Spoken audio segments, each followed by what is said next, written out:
Bugun hammaga tanish bo'lgan gulkaramdan salat tayyorlaymiz. Faqat gaz plitasida emas, o'choqda pishirib ko'ramiz. O'choqda baliq, go'sht va ovqatlar tayyorlaganman, lekin gulkaramni birinchi marta tayyorlayapman. Va hammaga tavsiya qilaman, juda ham mazali chiqar ekan. O'sha har doimgidek gulkaramimizni maydalab, bo'laklarga bo'lib, tuxumga chesnok, tuz qo'shib ekler tayyorlaymiz.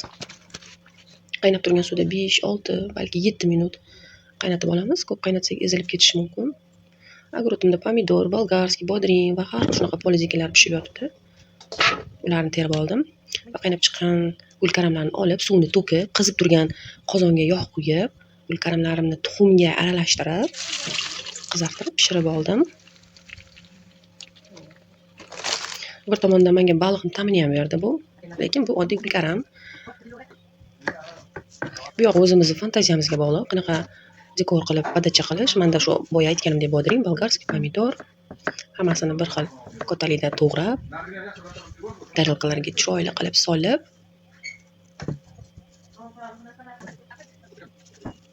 yedik. Hammaga tavsiya qilaman, yoqimli ishtaha, juda ham mazali bo'lar ekan.